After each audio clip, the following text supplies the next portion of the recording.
representative of Glassbarge. We're really excited to have you here on board with us today. I'd like to start by introducing you these glass blowing demonstrators. We have Catherine Ayers making glass for you. Let's give her a round of applause. All right, and of course, glass blowing is going to be a team-oriented activity somewhere around here. We have G. Brian Jock. He's back there. Wave. He's going to be standing behind the furnace. And here's Heather's the Whack as well. So they're two fantastic glass blowers and they're going to make work as well. All right. So Catherine's picking out some color right now. Before we get into everything, I guess I should introduce myself too, right? My name's Lucas. I'm going to be narrating the show today, and I'll be letting you guys know a little bit of background information about what's going on stage and also why we're here today. So we're actually here today for a very special reason. It's the 200th anniversary of the legislation that approved for the construction of the Erie Canal. So we're basically celebrating 200 years of this waterway right here. It's really amazing. It revolutionized the way that commerce was conducted in a fledgling America. America was just getting its start, and the Erie Canal allowed goods and services to travel throughout the country. So now, let's take a look at what Catherine's doing. Catherine's got a ball of hot glass on the end of a blowpipe. If you weren't looking, that ball of hot glass came out of this furnace. This furnace, I'm going to open it up in just a second here. You'll see that bright orange heat inside. You can see the heating elements inside there. It's an electric furnace and it's running at 2,100 degrees Fahrenheit. It's really hot.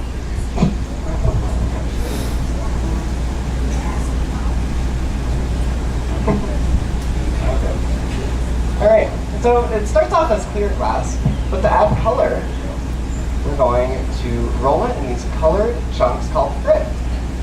Well, this is the frit. It's a little bit like sand or small pebbles, maybe aquarium gravel, but it's pre-colored glass, and they color the glass using metal oxides that we blend into clear glass. Now, we don't do this at our studio. We don't even do it really at Corning. We buy these products online. And they kind of give us an expanded palette of consistent color that we can apply onto our glass. And just a thin coating on the surface of the clear glass will actually tint the whole piece of glass. You'll see that. Then when we're done with this piece, if you were to cut any of these in half and look at the cross section, you would actually see layers of clear and colored glass, even though it looks like the whole piece is just one color. Just that thin coating is enough. We're going to stretch it out as we inflate a glass bubble inside the glass.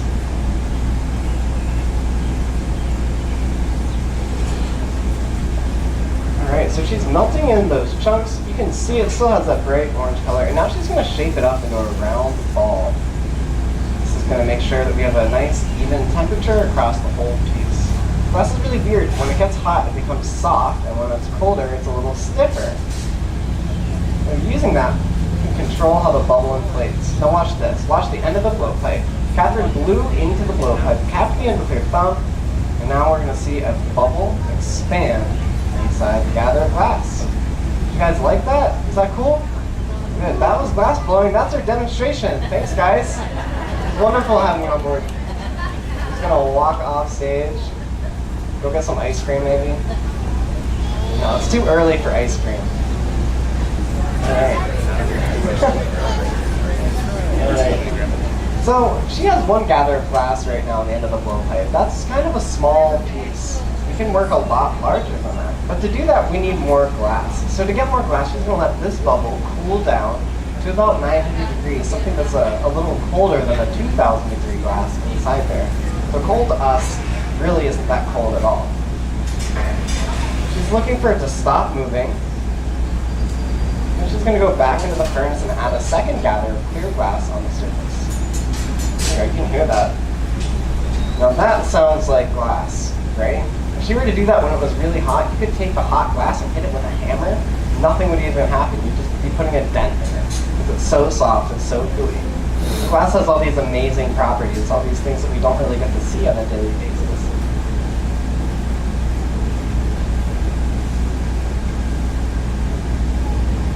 Okay, so she'll go back into the furnace. Now this will be a 2-gather piece when she comes back out. And a two-gather piece is kind of standard for us. It's how we make all of the pieces for the hot glass show, except for the ones that we make in the amphitheater hot shop at the Corn Museum of Glass. If you want to see something larger, more complex, more intricate, and something that's going to take more people, a much larger scale project basically, you got to come to us at Corning, because we have a brand new amphitheater hot glass studio. It's one of the best glass studios in the world, and we bring artists from all over the world to come participate in glass demonstrations for you guys. You can check out the schedule for that online. It's on our website. You'll also see all the other things. I really encourage you to check it out. Actually, Heather Spivak just did a demonstration. She did the Late Show a couple days ago, didn't you? It was awesome. She was cutting blank. She was layering color and then cutting away the color. And then I think you linked together like 4 pieces. Yeah, it's on YouTube as well. You can also check us out on YouTube. There's some amazing things on there. All right. So Catherine is starting to inflate this bubble. Watch what's happening as she's angling the blowpipe down. Gravity is stretching out this piece of glass. We're always fighting gravity. We're always turning the blowpipe, trying to keep the piece on center. But it's also important for us to use gravity to our advantage, to angle the blowpipe down and let the gravity take hold and stretch out the bubble. Now, as she's doing this, she's really paying attention to the temperature. If the bubble is too soft, it's going to want to flex around and crumple. She doesn't want that to happen, so she's working with the heat. As it's cooling down, she's inflating it more and more. So you can tell the heat based on how the piece is moving. It's really floppy. She knows it's very hot. It's a little stiffer and not moving. She knows it's very cold. You can also look at the temperature, but that's a little less reliable than it is in our home studio because of all the sunlight. It's really hard to tell how hot it is.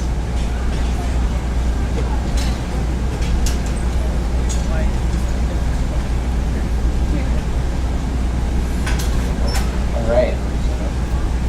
Now, we love sharing our love of glass making with you guys, but we also like sharing some of the glass that we make. So who wants to take home some glass today after the show? Any hands? Any takers? Okay, great. We got a lot of glass and we're heading out. So we're trying to downsize a little bit. And we're going to give away some glass to you guys. Now to do that, G. Brian's walking around with a free raffle ticket. Everyone gets 1 ticket. And at the end of the show, we'll pick some tickets out. You guys will get to go home with some glass if you're lucky. All right? Cool. I hear the murmurs. Sounds good to me.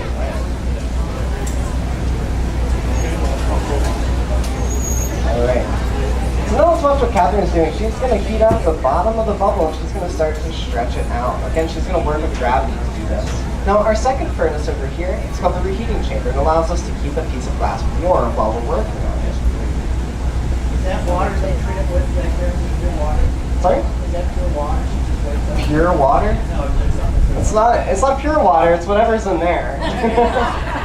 Yeah, so we're keeping the wooden tools wet so that they're not burning away, they're not catching on fire, they're just keeping, they're steaming as we're working with them and kind of charring. It makes the tools last longer, and it also makes it a little smoother on the glass. It doesn't stick as much. So yeah, it's just regular water though, there's nothing that special about it. Yeah, one more question? Is that the same way? Yeah, absolutely. She gathered it out of the furnace. She put the blowpipe into the furnace and she was turning the blowpipe. Yeah, there's 200 pounds of clear glass that's molten inside of that furnace, and it's exactly a crucible of glass. Yeah.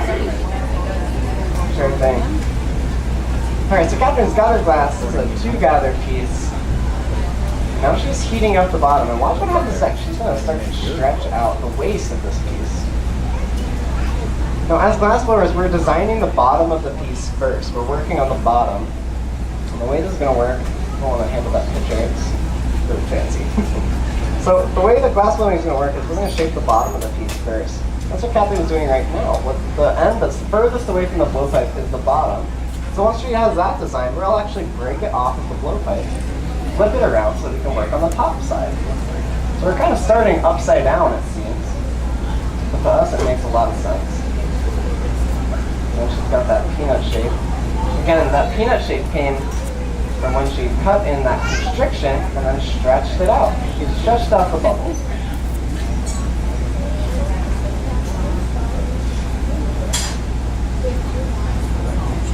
Okay, now the entire time she's working with this piece, she'll be taking these long flashes, or short flashes, sorry. She'll be taking short flashes inside the heating chamber, and that's just meant to even out the temperature across the whole piece. If the one part of the glass is colder than the rest of it, we really put the piece at risk of breaking because the outside of the glass is cooling down, it's in the ambient air temperature, and the inside is still warm, so it's still expanded.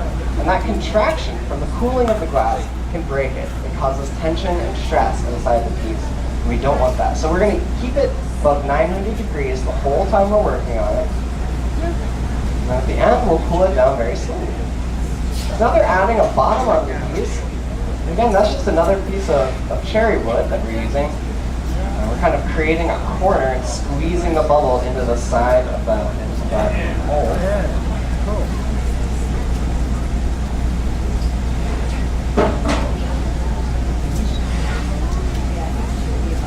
Seems like the next step might be a punty. So the punty transfer is what I was talking about before, when we flip the piece of glass around 180 degrees. Now to do that, it's really important that we make just the right connection onto the bottom of the piece. If we have a really strong connection onto the bottom of our glass, the piece won't come off the punty at the end of the show. We'll be stuck with a 6-foot metal hole on the bottom of a beautiful piece of glass. We don't want that. So we're going to make a weak connection. If the connection is too weak though, we can also end up with broken pieces on the floor because it'll fall off before we're ready. So we're really trying to control the way that this glass is attaching for blowpipe. Now the ultimate goal here is to transfer off of the blowpipe and onto this punty very smoothly. And to do that, we're kind of creating a Q-tip shape. We're going to stick right on there. The temperature and the timing of both pieces of glass are critical here. It's not right on, and we're going to be in big trouble. So she'll grab it with the tweezers, stick it right on center. It should look a little bit like there's one rod going all the way through the piece of glass. The same rod. Everything is on center. There's no wobble as we're rolling. She'll have just a few seconds to straighten everything out. Though Catherine and Heather are master glass makers, they're about to become master glass breakers. We'll control where this glass breaks. We're going to use a wet diamond file, and when we add water onto the glass, it cools it down just in that spot. So we're adding stress into the glass, making that glass really unhappy. With a light tap, it breaks right where we put the water. There you go, let's give her a hand. Again, that takes a lot of practice to get right. It's always a pleasure to do it perfectly. Yeah. Alright, now while we have a second here, did anyone not get a ticket? You guys all have tickets? Speak now or forever hold your peace. Good? Okay, alright, good. Good job, G. Wonderful. Let's give G a hand. Yeah.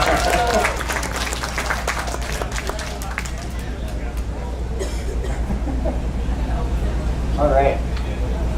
So I was speaking a little bit about why we're here today, and I mentioned that this is the 200th anniversary of the canal, which is a major part of New York State history and the history of our country, but it's also a part of our history in Corning, New York. 150 years ago, the Brooklyn Flint Glass Company moved from Brooklyn, New York, up the Hudson River and through the Erie Canal to bring its glass-making facilities to Corning. And they did that because there was much more coal, and it was a lot cheaper for them to not have to import the coal, be where the coal is than where the silica was. So it made a lot of sense for them to move to Corning. And since then, Corning has become a center for glass innovation. Pretty much any kind of on your phones, telecommunications, fiber optics, optics for telescopes, all of these things are made right in Corning. So it's really been fabulous. And it's one of the things we highlight at our museum. We highlight both the technological side, the history side, and the art making side of glass making. Now there's other ways to make glass, and those are things you can explore at the Corning Museum of Glass. We have make your own glass sessions. You can come and you can use the studio and work one-on-one with an artist, either blow glass or create glass in a kiln. You can flame work glass, you can melt it with a torch. So there's a lot of different things for a lot of different people at the museum. We also have a 35 centuries of glass gallery. Glass making itself is 3,500 years old, and we have pieces that go all the way back to the beginning of that history. It's really cool. You can see Roman glass all the way up to artists that are still working today. All right. So now Heather is creating another piece of glass, and we're going to merge these two onto the piece.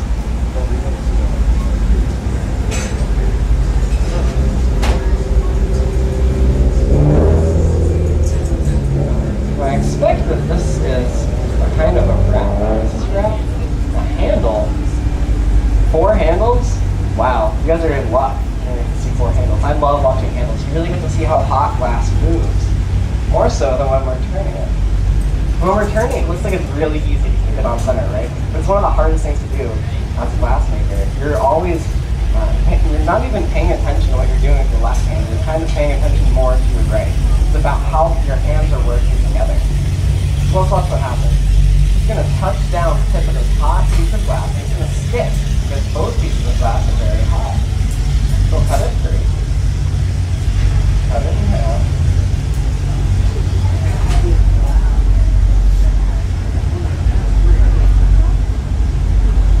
I'm not sure I've seen this design before. It's all new to me. There we go. Right. So that's the first bit. That's a really cool handle, Catherine. I've never seen her do that. That's amazing. Let's give her a hand. Beautiful. All right. Now she said that there's going to be 4 handles on this piece. Is that 4 separate bits? 4 separate bits. Okay. So maybe a total of 8 handles. I'm feeling fancy. More handles, more fancy. Now the hard part for Heather here is to bring the same bit over and over again. She has to have the same amount of glass. She has to bring it at the same temperature, and she has to make sure that it's the same shape, so that Catherine can just do the same thing over and over again. If it's the wrong temperature or something, it's not going to work out. The glass is going to be moving differently. And that can be really hard to work with. Now, Heather has a lot of experience, so does Catherine. So they look like they're working together really well. We like to call glass making a team sport. So in a sense, we're all kind of athletes. That was a joke. We're artists. All that. All right, so here goes the second bit. Let's watch it again. Catherine's really trying to make all of these exactly the same. She'll cut it free.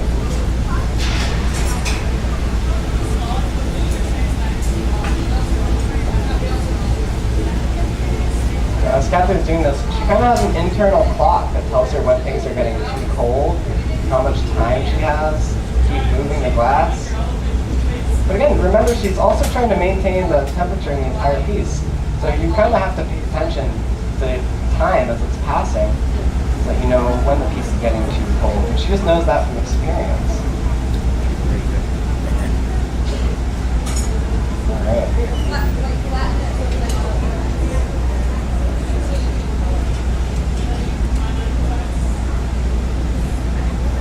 Now, how many people have been to the Corn Museum of Glass before? How many people have been to the Corn Museum of Glass? Keep your hands up if you've been there within the last 3 years. Oh man, you guys gotta go back. Everyone who doesn't have their hand up right now, you're due for another trip, because in the last 3 years, we've added 2 huge expansions, as well as remodeled and refreshed some of the collections. So we have a new contemporary art wing, where we have glass from glass makers all over the world who are still alive and still making work today. So you can see the new direction of glass making in the 21st century. You can also see the amphitheater hot glass studio, which I was talking about before. It's a 500-seat auditorium just for glass making, and we highlight the theatrical aspect of glass making for you guys. So I want to make sure you check that out. Now, I'd also like to mention your tickets. Hang on to those ticket stubs because they're $5 off your admission to the Museum of Glass. So if you bring that, and you say you're at the Glassbarge, you get to save 25%. It's about $15.50 to get in as an adult. Now your kids, 17 and under are free all the time. We're open 363 days a year. So it's a great time to bring the whole family. All right, just going back in for another flash, maintaining that even temperature throughout the whole piece. When it's time to cool down this piece, we're not going to be able to just let it out in the open air. We're going to have to cool it down very slowly, and that's how we're going to save our work for the next day. So what we'll do is we'll load it into this annealing oven. The annealing oven is holding at 900 degrees Fahrenheit. At that temperature, the glass is stable. It's not moving. It's going to be firm enough, and we'll let it soak there, soak in that heat, and then cool down very slowly overnight. So it'll be about 10 hours. We'll get to see that piece of glass. Oh man, what is this? This is a new one. Look at that. So it looks like she divided the bit in half. Now she's pinching it back together. There we go. Kind of sculpting it into a diamond shape.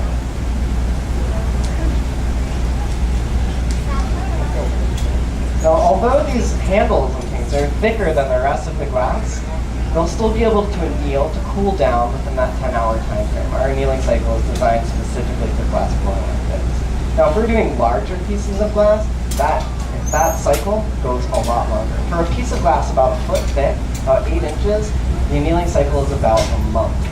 Now, for the 22-inch piece of glass that we have at the museum, it's a telescope mirror.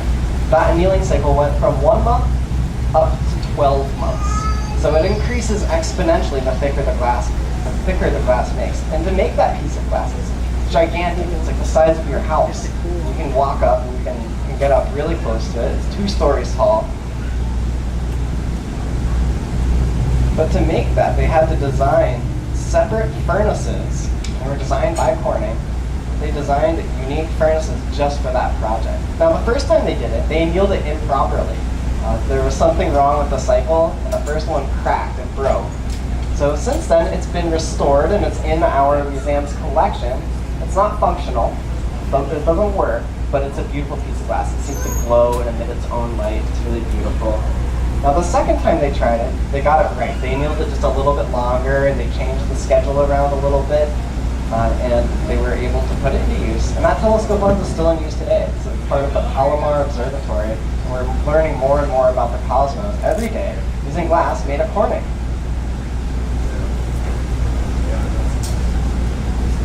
Alright, now watch what's happening here. Heather was spinning that really fast, and that centrifugal force as she was spinning that bit around.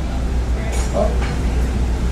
There's a little snip there. That centrifugal force will actually pull the glass away from each other. So she's able to stretch it out just by spinning. All right, now the heat is perfect. The heat needs to be perfect. So to even things out again, she's going to have to reheat.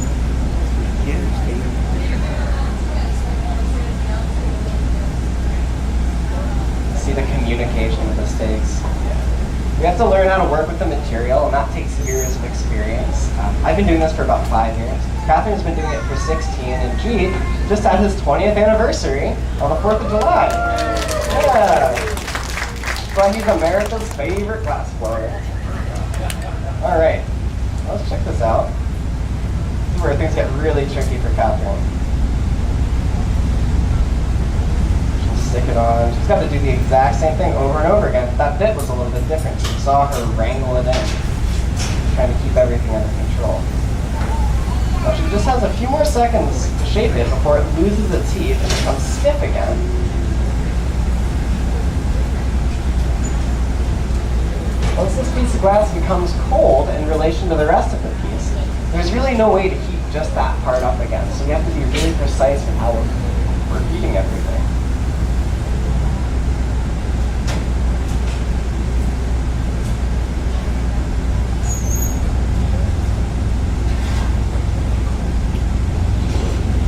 Okay. Those 2 handles look like they match up pretty well. We'll have maybe one more heat. So just line everything up to make sure everything is just the way she wants it. Before the heat across the whole thing is going to be too even to make any moves.